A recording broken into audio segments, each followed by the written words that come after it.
والصلاة والسلام على من لا نبي بعده ولا كتاب بعد كتابه ولا رسالة بعد رسالته أما بعد فقد قال الله تعالى في كلامه المجيد وفرقانه الحميد أعوذ بالله من الشيطان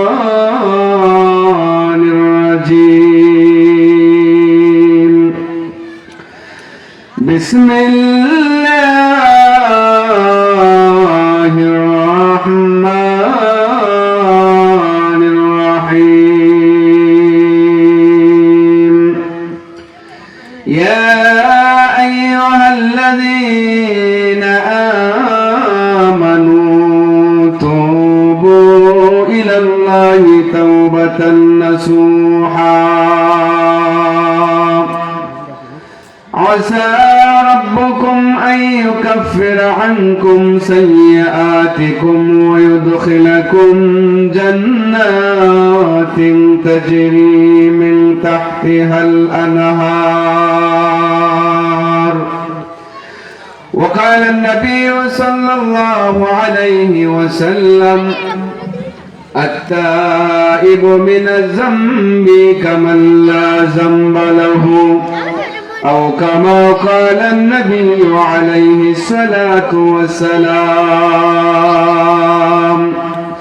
صلى الله على سيدنا ومولانا محمد وعلى آله وأصحابه وسلم بلغ العلا بكماله كشف الدجى بجماله حسنت جميع خصاله صلوا عليه وآله وے میرے مسکن حوالی کعبہ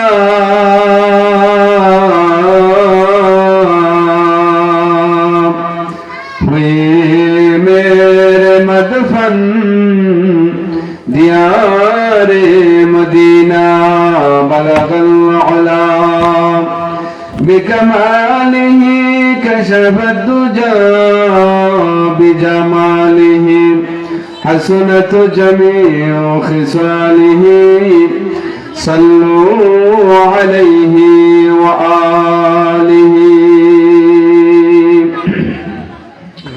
الحمد لله গরিব হোসেন মহল্লা তরুণ ও যুব সমাজের উদ্যোগে আয়োজিত 12তম বার্ষিক ইসলামী বিরাট ওয়াজ ও দর মাহফিলের সম্মানিত শ্রদ্ধাভাজন সভাপতি বিশিষ্ট আলিউদ্দিন হযরত মাওলানা আলী হায়দার সাহেব দামাত বরকাতুহুম, হযরত মাওলানা আব্দুল কাইয়ুম সাহেব দামাত বরকাতুহুম সহ আজকের এই বিরাট ওয়াজ মাহফিলের সম্মানিত প্রধান অতিথি আন্তর্জাতিক খ্যাতি সম্পন্ন মুফাসসিরে কোরআন হযরত মাওলানা কারি রেজাউল করিম ইব্রাহিমী সাহেব সহ আজকের এই মাহফিলের বিশেষ অতিথিবৃন্দ উপস্থিত আছেন। জাতির বিবেক, জাতির শ্রেষ্ঠ সন্তান হযরত উলামায়ে কেরাম, ইসলাম প্রিয় সর্বস্তরের মুসলমান ভাইরা, মুরব্বিয়ানে আজম, কলিজার সমবয়সী যুবক ভাইসহ পর্দার আড়ালে অবস্থানরত সম্মানিতা মা ও বোনেরা, আমরা শুরুতেই মহান আল্লাহ পাক রব্বুল আলামিনের দরবারে কালিমাত শুকর আদায় করছি যে মহান আল্লাহ রাব্বুল আলামিন আমাদেরকে অত্যন্ত দয়া করে কোরআন হাদিসের মজলিসে জান্নাতের বাগানে আমাদেরকে শরীক হওয়ার তৌফিক দান করেছেন। সেজন্য মনটাকে উজাড় করে একমাত্র মহান আল্লাহ তাআলাকে রাজি এবং খুশি করার জন্য জোরে সোরে বলে আলহামদুলিল্লাহ। আরো জোরে সরে বলে আলহামদুলিল্লাহ। আমি শুরুতেই একটা কথা বলতে চাই যে আজকের এই ইন্তেজামিয়া কমিটির সম্মানিত সভাপতি ভাই মিজানুর রহমান মিজান ভাই সহ সেক্রেটারি সাহেব এবং কেশিয়ার সম্মানিত সদস্য বৃন্দ, আমার যতটুকু জানা তারা অত্যন্ত আন্তরিকতার সাথে এই যে 12 বছর যাবত এই মাহফিলের ইন্তজাম করে যাচ্ছেন। অনেক চেষ্টা করেন বাংলাদেশের প্রখ্যাত ওয়াইজ উলামায়ে কেরামদেরকে, বক্তাদেরকে তারা চেষ্টা করেন দাওয়াত দেওয়ার জন্য। আমিও কিছু চেষ্টা করেছিলাম এই বছর। তো তাদের এই আন্তরিকতাকে যেন আল্লাহ রাব্বুল আলামিন কবুল করেন। আমি অত্র এলাকাবাসীর সবাইকে বলবো, আপনারা সবাই স্বতঃস্ফূর্তভাবে মাহফিলে অংশগ্রহণ করবেন। আজকে এই যে যুব সমাজ ইসলামের প্রতি, কোরআন হাদিসের প্রতি যে একটা আন্তরিকতা, এরপরেও দেখবেন কিছু কিছু মানুষ আমাদের সমাজের ভিতরে ভাইরাস মার্কা কিছু মানুষ আছে যারা বলে যে এই সমস্ত ওয়াজ মাহফিল দিয়ে কি হবে, কি ফায়দা হবে, মানুষের মন তো আর পরিবর্তন হয় না, মানুষ তো আর ভালো হয় না। আমি একটা কথা বলতে চাই, এখানে যদি এই কোরআন হাদিসের আয়োজন না করে যদি মনে করেন গান বাজনার আয়োজন করা হতো, এত সময় দেখতেন মানুষের কোনো জায়গা হতো না, ঠিক না বেটি? আজকে আমাদের মস্তিষ্কটা এতটাই নষ্ট হয়ে গেল। পৃথিবীর সবচেয়ে বড় বিবেক হচ্ছে মানুষের বিবেক। এই বিবেকটাকে আল্লাহ তাআলা দিয়েছেন, একটু যাচাই করবেন, কাজে লাগাইবেন। আজকে যদি এই ধরনের কোরআন হাদিসের মাহফিলের আয়োজন না করা হতো, পাড়া পাড়া এই যে বানিয়াচুঙ্গে এমন কোন দিন নাই, প্রতিদিন এই কম বেশি মাহফিল হচ্ছে। এই সমস্ত মাহফিলের দ্বারা অবশ্যই ফায়দা আছে, আছে কিনা নাই? কয়েকটা দাওয়াত পৃথিবীতে ইসলামের দাওয়াত চালু আছে। এর মধ্যে একটা হচ্ছে ওয়াজ মাহফিল, তাফসীর মাহফিল, আরেকটা হচ্ছে এই যে মাদ্রাসার মাধ্যমে, মক্তবের মাধ্যমে, স্কুলের মাধ্যমে, তাবলীগ জামাতের মাধ্যমে, ঠিক না বেটি? এই ধরনের কোরআন হাদিসের মাহফিল যদি না থাকতো, মানুষ যদি ওয়াজ মাহফিলে এই সমস্ত কোরআন হাদিসের আন্তরিকতা যদি মানুষের মধ্যে না থাকে, উলামায়ে কেরাম যদি বক্তা আলোচনা না করতেন, তাহলে মানুষ থাকতো না, মানুষ গরু ছাগলে পরিণত হয়ে যেত। জোরে সুরে বলুন ঠিক কিনা?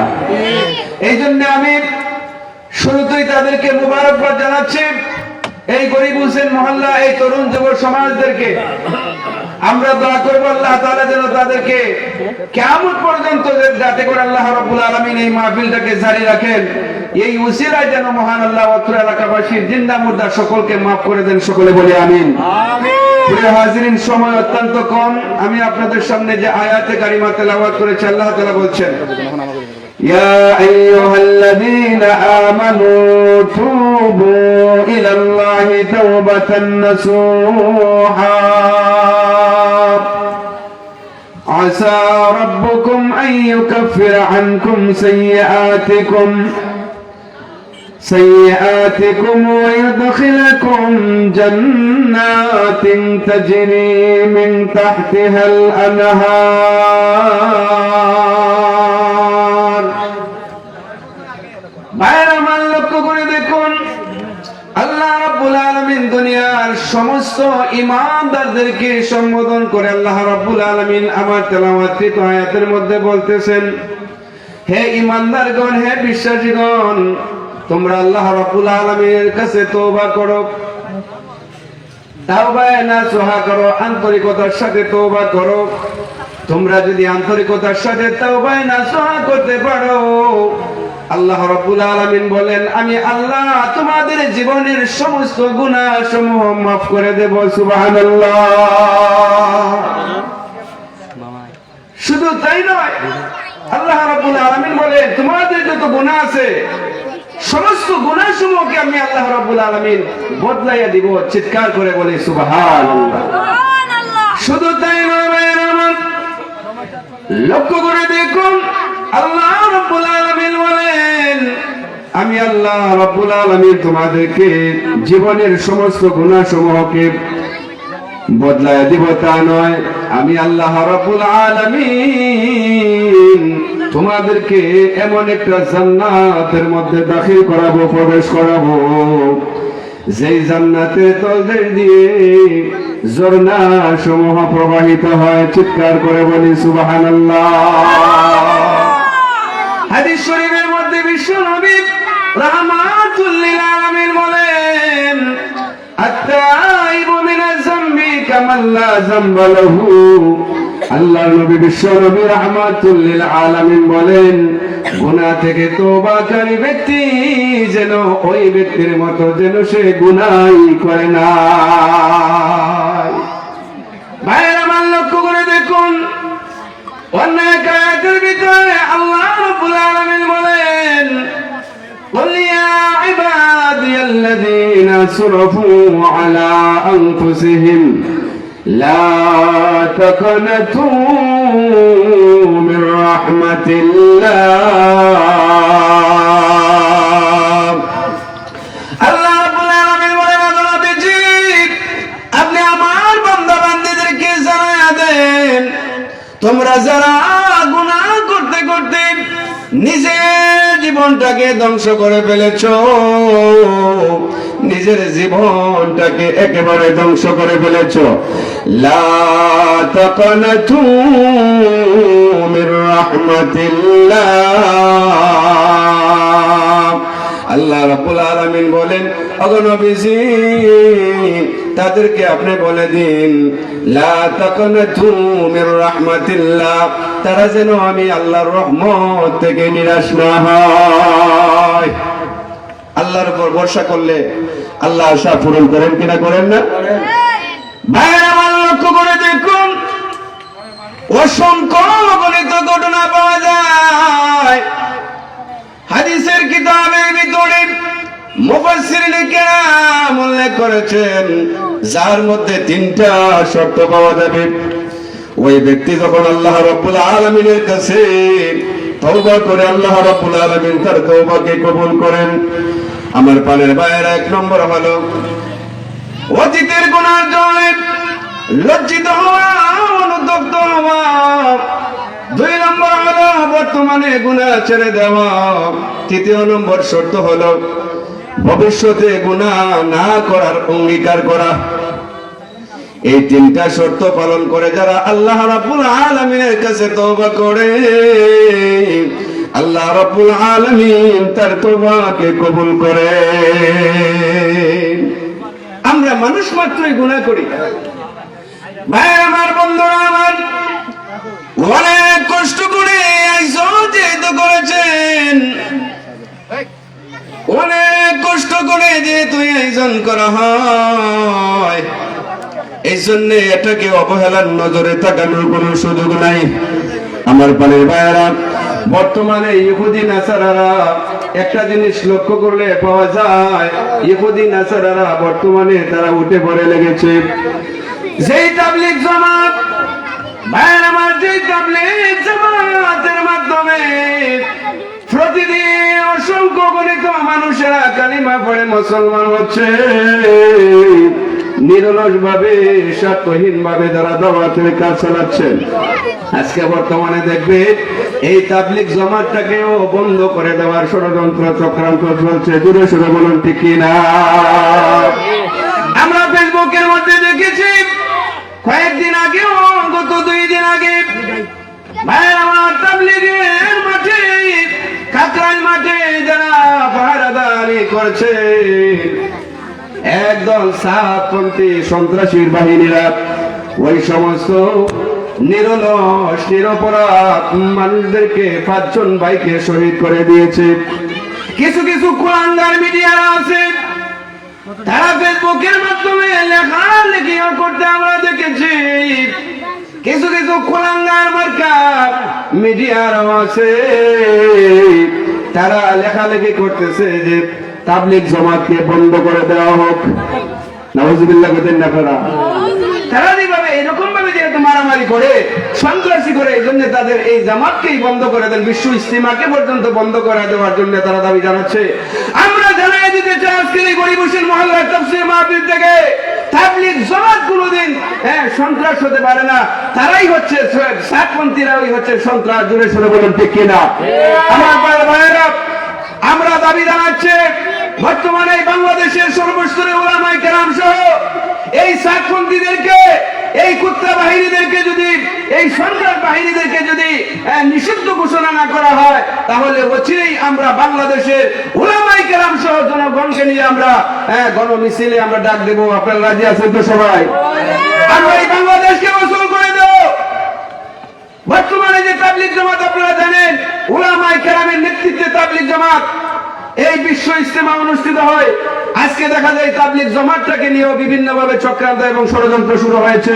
এই জন্য ভাইয়ের আমার সময় কম, এই জন্য আর সামনের দিকে যাই না। আসুন যে কথাটা বলতেছিলাম, ভাইয়ের আমার, আমরা এই যে গুনাহ করি, কিন্তু ওই গুনাহ মাফের জন্য আমরা একটু চেষ্টা পর্যন্ত করি না, এমন মানুষ আছে কিনা? নাই। ভাইয়ের আমার, লক্ষ্য করে দেখুন, সংক্ষেপে একটা উদাহরণ দেই। সাহাবায়ে কেরাম গুনাহ করেছেন শয়তানের ধোঁকায় পড়ে, কিন্তু ওই গুনাহ মাফের জন্য আল্লাহর কাছে এমন ভাবে অনুতপ্ত হয়েছেন, এমন ভাবে কান্নাকাটি করেছেন, মহান আল্লাহ রাব্বুল আলামিন দুনিয়াতে থাকতেই তাদেরকে মাফ করে দিয়েছেন। ঠিক কিনা? ভাই আমার একটা উদাহরণ বলি। হাদিস শরীফের মধ্যে, বুখারী শরীফের হাদিস, একটা যুবক গুনাহ করার পরে রাস্তায়, হাটে বাজারে যেখানে যায় সেখানে শুধু কান্না করে। হঠাৎ করে একদিন খলিফাতুল মুসলিমিন হযরত ওমর রাদিয়াল্লাহু তাআলা আনহুর সাথে সাক্ষাৎ হয়ে গেল। আল্লাহর নবীর সাহাবী হযরত ওমর জিজ্ঞাসা করলেন, যুবক রে, ও যুবক, তুমি এইভাবে কান্নাকাটি করার কারণটা কি জানতে চাই?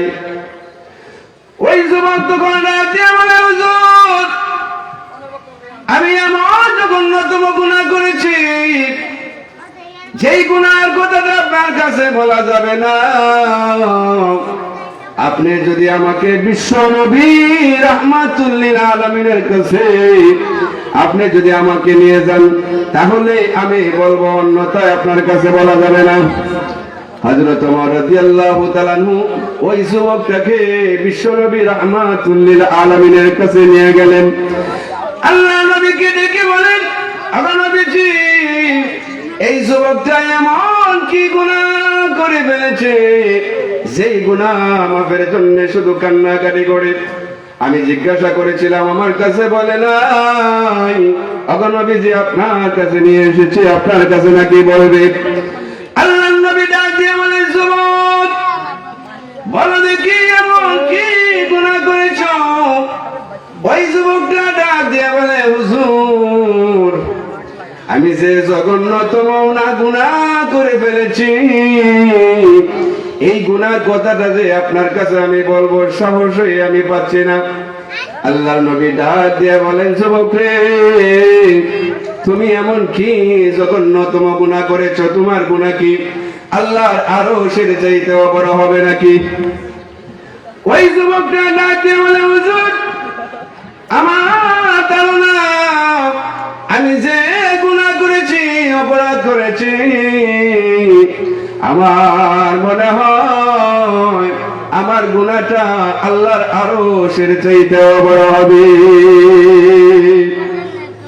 আল্লাহর নবী আবার ডাক দিয়ে বলেন, যুবক, তোমার গুনাহ কি আল্লাহর জমিনের চাইতেও বড় হবে নাকি? ওই যুবকটা ডাক দিয়ে বলে, ওগো আল্লাহর নবী, আমি এমন জঘন্যতম গুনাহ করেছি, আমার ধারণা হয় আমার গুনাহ আল্লাহর জমিনের চাইতেও বড় হবে। আল্লাহর নবী ডাক দিয়ে বলেন, যুবক, তুমি নির্দ্বিধা আমার কাছে বলতে পারো, বলো তুমি কি জঘন্যতম গুনাহ করেছো? ওই যুবকটা তখন ডাক দিয়ে বলে, হুজুর, আমি একটা কাপন চোর। আমার পরিচয় হইল আমি একজন কাপন চোর। কাপন চুরি করাই আমার পেশা, আমার ব্যবসা। ওগো আল্লাহর নবী, একজন নতুন মুর্দাকে যখন কবরস্থ করা হয়, ওই নতুন মুর্দা থেকে কাপন চুরি করে বাজারে আমি বিক্রি করি, এর মাধ্যমে যে লাভ পাই, লাভের মাধ্যমে টাকা দিয়ে আমার সংসার চালাই। আমার নবীজি গত কয়েকদিন আগে মদিনার একজন সুন্দরী মহিলা আলেমা একজন মেয়ে ইন্তেকাল করেছিল। ওই মেয়েকে যখন কবরস্থ করা হয়, আল্লাহর নবী আমি যখন ওই মুর্দা থেকে আমি যখন কাফন চুরি করার জন্য আমি যখন গুরুস্থানের ভিতরে প্রবেশ করেছি, আমার নবীজি আমি ওই লাশ থেকে যখন কাফনের কাপড় খুলেছি, বাস করে আমি যখন গুরুস্থান থেকে বের হয়ে চলে আসবো, এমন সময় মিস্টার ইবলিস আমাকে ধোঁকা দেয়, কুমন্ত্রণা দেয়, হে যুবক তুমি কি শুধুই কাফন চোর থাকবে? এই মুহূর্তে তোমার কাছে একটা সুবর্ণ সুযোগ রয়েছে। ওই কাফন চোর তখন ডাক দিয়ে বলে, হুজুর আমাকে মিস্টার ইবলিস ধোঁকা দিতে শুরু করেছে।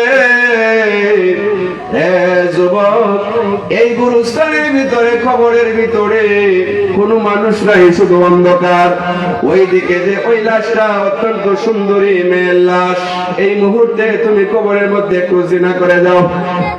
নাউজুবিল্লাহ কইতেন না তারা?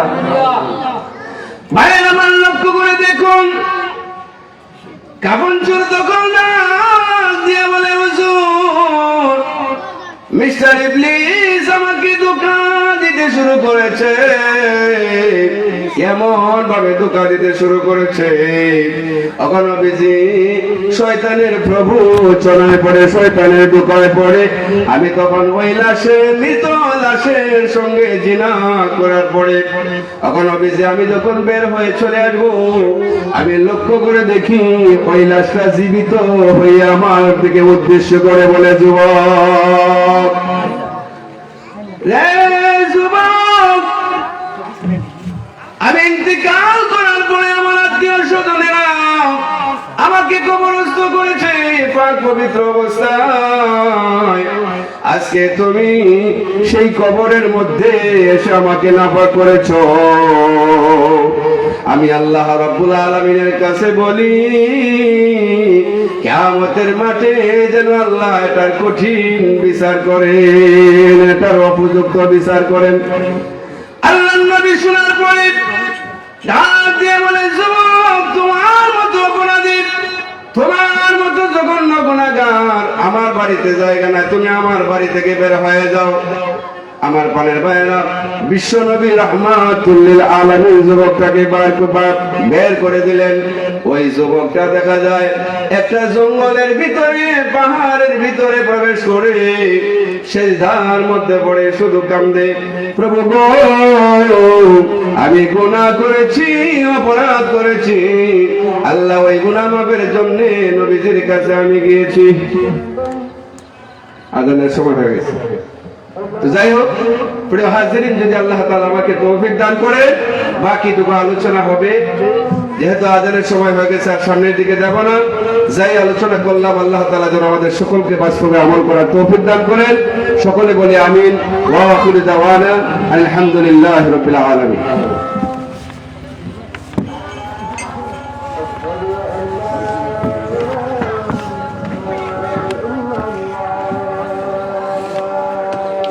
ভাই মোবাইল বালান ছবি তুলতাম।